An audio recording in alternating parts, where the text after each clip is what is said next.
अपने भीतर से जीना शुरू करो। असली जीवन भीतर से जिया जाता है, बाहर के अनुकरण से नहीं। और अगर बाहर का अनुकरण करोगे तो तुम गंवा दोगे, सब कुछ गंवा दोगे। और बाहर इतने लोग हैं कि किस किस का अनुकरण करोगे। कोई कहता है ऐसा, कोई कहता है वैसा। एक घर में मेहमान था। एक छोटे बच्चे से मैंने पूछा कि तू बड़ा होकर क्या बनने का इरादा रखते हो। उसने कहा कि जहाँ तक तो मैं पागल हो जाऊँगा। मैंने बहुत बच्चों से यह पूछा, मगर तेरा जैसा बुद्धिमान बच्चा नहीं मिला। तू बड़े मज़े की बात कर रहा है, मगर बड़े मतलब की। तू पागल हो जाएगा। पागल होना चाहता है? पागल होना चाहता नहीं चाहता, मगर हो जाऊंगा, क्योंकि मेरी माँ चाहती है मैं डॉक्टर बनूं, मेरे पिता चाहते हैं मैं इंजीनियर बनूं, मेरे काका चाहते हैं मैं संगीतज्ञ बनूं, क्योंकि उनको हारमोनियम बजाना आता है। मेरा बड़ा भाई कहता है कि तू तो क्रिकेट का खिलाड़ी बन, क्योंकि उसको क्रिकेट का नशा है। और अगर सबकी आपसे कहूँ तो इतने लोग हैं जितने घर में सब चाहते हैं यह बन, ओ बन, ओ बन। मुझसे तो कोई पूछते ही नहीं कि तुझे क्या बनना है। तो मुझे तो यही लगता है कि मैं पागल हो जाऊंगा अगर यह सब लोग चेष्टा में लगे रहे। कोई इंजीनियर बनाएगा, कोई डॉक्टर बनाएगा, कोई क्रिकेटर का खिलाड़ी और कोई हारमोनियम सिखाएगा, कोई तबला बजवा जाएगा। अगर इन्हीं लोगों के हाथ में रहा तो बस एक एक बात निश्चित कि मैं पागल हो जाऊंगा। किनको तुमसे अपने जीवन का सारा अधिकार दे दिया है? निर्णय करने का निर्णय भीतर से आने दो। जो तुम करना चाहते हो वह करो, चाहे उसके लिए कोई भी कीमत चुकानी पड़े, चाहे प्राण ही क्यों ना जाए।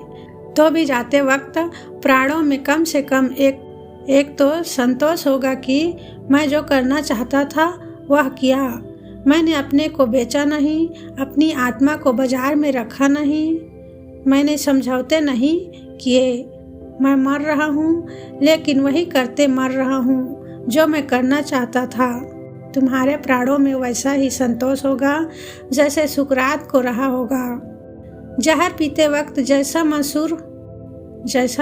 महसूस हो रहा होगा, गर्दन कटते वक्त जैसा जीसस को रहा होगा, सूली चढ़ते वक्त संतोष, परम संतोष की। मैं जो करना चाहता था मैंने वही किया। मैंने किसी कीमत पर समझौते नहीं किए। इस जगत में परम तृप्ति उनकी है जो समझौते नहीं करते, जो भीतर से बाहर की तरफ जीते हैं। जो करना चाहते हो वही करो। और मैं तुमसे यह भी नहीं कहता कि वह सही है या गलत। उसका निर्णय भी तुम्हारी अंतरात्मा को ही करना है। उसका निर्णय भी बाहर से नहीं लेना है। कौन निर्णय करेगा क्या सही है क्या गलत? बुद्ध ने घर छोड़ा, पिता समझते थे गलत, पत्नी समझती थी गलत, परिवार समझता था गलत, सब समझते थे गलत। लेकिन आज 2500 साल बाद क्या तुम यह कहोगे कि बुद्ध ने घर छोड़ा तो बुरा किया? नहीं छोड़ते तो मनुष्य जाति वंचित रह जाती, सदा सदा के लिए वंचित रह जाती। एक अमृत की धार बही, मगर जब छोड़ा था तो कोई भी पक्ष में नहीं था। बुद्ध को अपना राज्य छोड़कर चले गए थे। कोई भी बुद्ध अपना राज्य छोड़कर चले गए थे, इसलिए कि राज्य में जहाँ भी जाते वही लोग समझाने आते। तो सीमा छोड़ दी तो पास पड़ोस के राजा महाराजा आने लगे, क्योंकि वो भी उनके पिता के मित्र थे। कोई बचपन में साथ पढ़ा था, किसी की दोस्ती थी, किसी का कोई नाता रिश्ता था, वह समझाने आने लगे। जो आता वही बुद्ध को कहता कि तुम क्या ना समझी कर रहे हो। आता वही समझाता। आखिर बुद्ध को इतनी दूर निकल जाना पड़ा जहाँ की कोई बाप को जानता ही ना हो, पहचानता ही ना हो। अपने बाल काट डाले, सुंदर उनके बाल थे, ताकि कोई पहचान न सके। गुम हो गए वस्त्र पहन लिए, दिनहीन भीख मंगे मालूम होने लगे। गांव में न जाते जंगलों में विचरण करने लगे ताकि यह समझाने वालों से पीछा छूटे, क्योंकि अंतरात्मा से एक आवाज उठी थी कि सत्य को खोजे बिना नहीं मरना है। आज तुम यह न कहोगे कि बुद्ध ने गलत किया है। बुद्ध ने बड़ा उपकार किया, पूरी मनुष्य जाति पर उपकार किया। ऐसा कल्याण किसी और दूसरे मनुष्य ने नहीं किया है। हालांकि तुम भी अगर उस समय होते तो तुम भी बुद्ध को समझाते कि भाई ये तुम क्या कर रहे हो, पिता की सुनो। पिता बूढ़े हैं, उनको दुख मत दो। पत्नी जवान है, उसको पीड़ा मत दो। बेटा अभी अभी पैदा हुआ है, उसको छोड़ के भागे जा रहे हो। यह पलायनवाद है। सब कहा था, लेकिन बुद्ध भीतर से जिए, इसलिए महिमा प्रकट हुई, गरिमा प्रकट हुई। सुकरात को समझदार लोगों ने समझाया था, तू एथेंस छोड़ दे, क्योंकि यहाँ तू रहेगा तो फांसी लगनी निश्चित है। तू कहीं और चला जा। लेकिन सुकरात ने एथेंस नहीं छोड़ा। उसने कहा जो मुझे कहना है वह एथेंस जैसे ही सुसंस्कृत समाज में कहा जा सकता है, और अगर यह सुसंस्कृत समाज मुझे मारने को तैयार है तो फिर मैं किसी और दूसरे समाज में जाकर तो और भी मुश्किल में पड़ जाऊंगा। वह तो और भी अशिष्ट और असभ्य। फिर मुझे जो कहना है उसको समझने वाले थोड़े से लोग कम से कम यहाँ हैं। मौत तो आनी है सो आएगी, मगर मैं अपनी बात कह के जाऊंगा। कोई सुन लेगा, समझ लेगा, मैं तृप्त हो जाऊंगा। जीसस ने चूल्ही पर चढ़ने में अड़चन अनुभव नहीं की।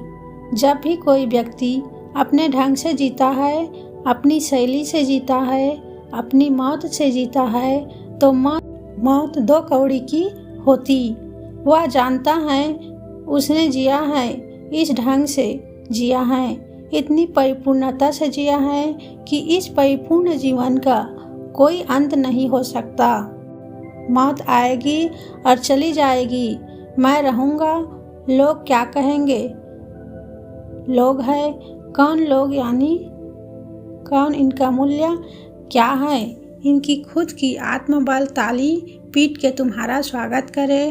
तुम इसके लिए राजी होगे कि एक बुद्ध पुरुष तुम्हारे सिर पर हाथ रख के आशीर्वाद दे? तुम इसे चुनो। क्या करोगे?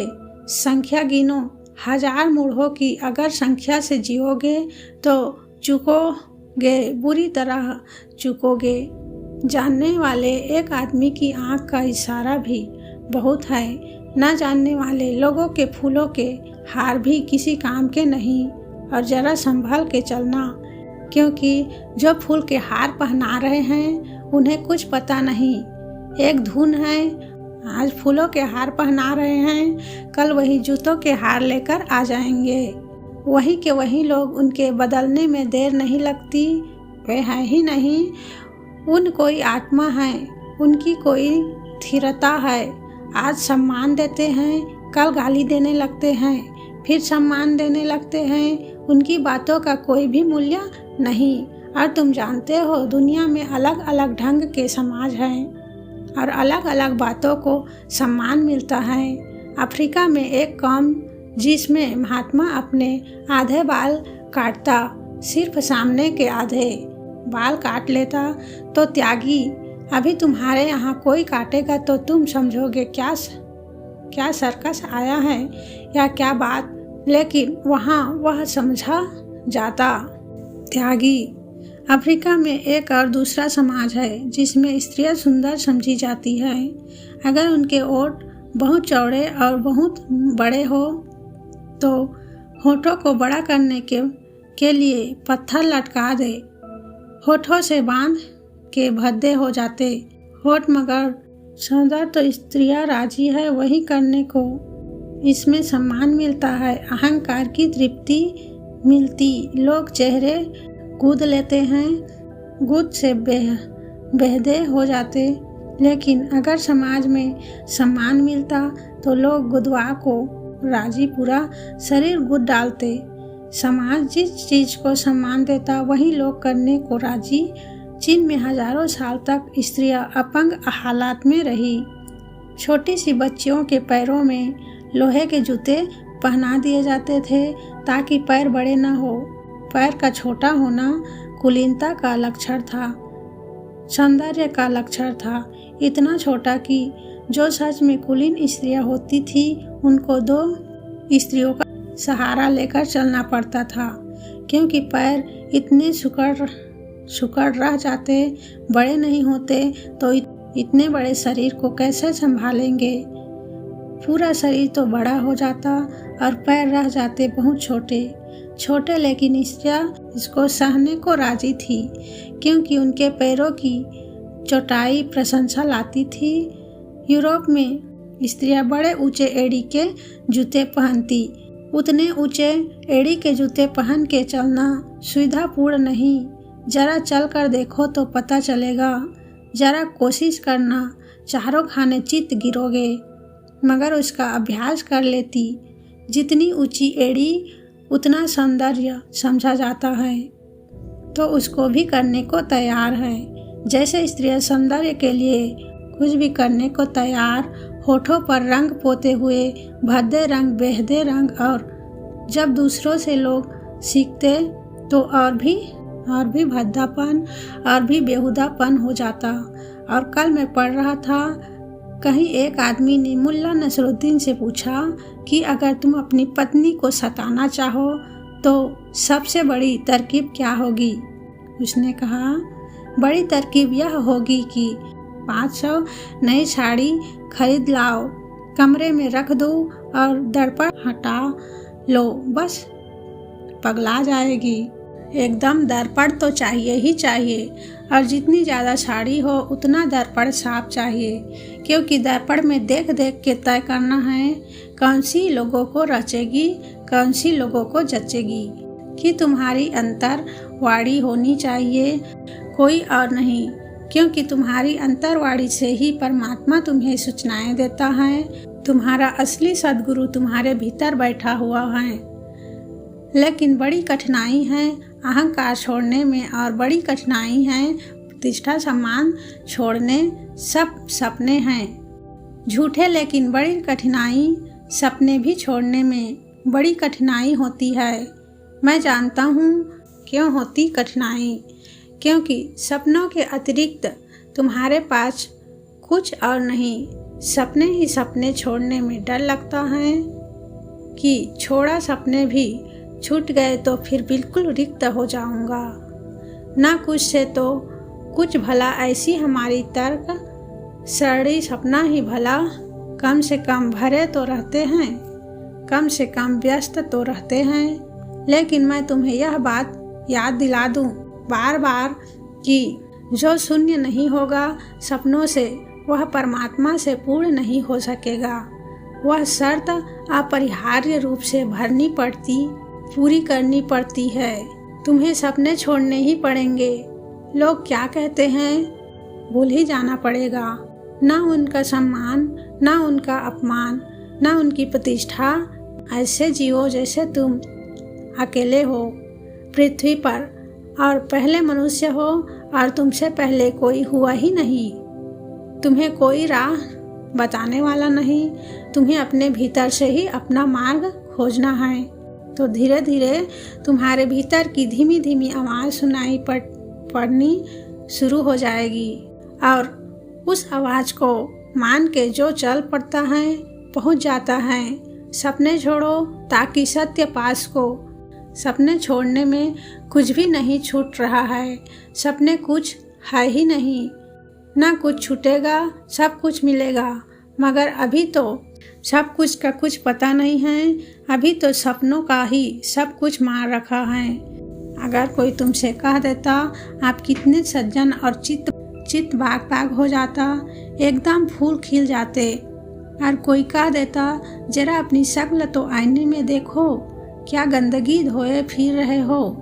कैसा रूप बना रखा है कि बस जैसे फुग्गे में किसी ने सुई चुभा दी, निकल गई। हवा एकदम पंचर हो गए। तुम दूसरों के हाथों में इतने ज़्यादा कि कोई चाहे तो हवा भर दे और कोई चाहे तो हवा निकाल दे। तुम अपने मालिक कब बनोगे? संन्यास का अर्थ होता है अपनी मालिक की घोषणा। परमात्मा ने प्रत्येक को अपना मालिक बनाया है, और जो लोग भी अपनी मालिक की घोषणा नहीं करते और दूसरों की गुलामी किए जाते हैं, वे परमात्मा का अपमान कर रहे हैं, उसकी भेंट का स्वीकार नहीं कर रहे हैं। वे परमात्मा के प्रेमी नहीं, परमात्मा का प्रेमी अपने और परमात्मा के बीच निर्णय होने देता है। और मैं तुमसे यह नहीं कह रहा हूँ कि समाज को न्यायिक कष्ट दो, कि लोगों को परेशान करो, कि जानबूझ के लोगों के विपरीत जाओ। यह मैं नहीं कह रहा हूँ। मेरी बातों को गलत मत समझना। मैं यह नहीं कह रहा हूँ कि समाज कहे कि बाएं चलो रास्ते पर तो तुम दाएं चलना। यह तो औपचारिक बातें हैं, इनका कोई मूल्य नहीं। मैं तुमसे यह नहीं कह रहा हूँ कि समाज का कपड़े पहनो तो तुम नंगे चलना, नहीं। लेकिन मैं तुमसे यह भी नहीं कह सकता कि अगर तुम्हारे मन में किसी दिन महावीर जैसे नग्न होने की बात आ जाए तो तुम नग्न मत हो जाना। वह भी नहीं कह सकता। किसी दिन महावीर जैसी अत भावना उठे और वस्त्र गिर जाए तो गिर जाने देना। फिर जो हो परिणाम, पत्थर लोग मारेंगे। उन्होंने महावीर को मारे थे तो तुमको भी मारेंगे। कुत्ते छोड़े महावीर के पीछे जंगली तो तुम्हारे पीछे भी छोड़ेंगे। गांव-गांव से तुम्हें भगाया जाएगा, वह स्वीकार करना। उसमें फिर रोना मत, उसमें फिर यह मत कहना कि मेरे साथ क्या हो रहा है। यह स्वाभाविक है, लेकिन तुमसे मैं यह कह नहीं रहा हूँ कि तुम नग्न हो जाओ। जहाँ तक बन के समाज की व्यथा बातों में झंझट में पड़ना ही, औपचारिक बातें निभा देना, ऊपर ऊपर की बातें, इनसे कुछ हर्ज नहीं। कपड़े पहन के बाजार हो आना, लोगों से जयराम जी कर लेना, बाएं रास्ते पर चल लेना, सामान्य जीवन का जो उपक्रम है उसको पूरे करते रहना, लेकिन अपनी आत्मा को मत बेचना। और जहाँ सवाल उठता हो कि यहाँ आत्मा को बेचने की बात है, वहाँ सब दाव पर लगा देना और अपनी आत्मा को बचा लेना। जिसने अपने को बचा लिया उसने सब बचा लिया, और जिसने अपने को खो दिया वह सब खो देता है।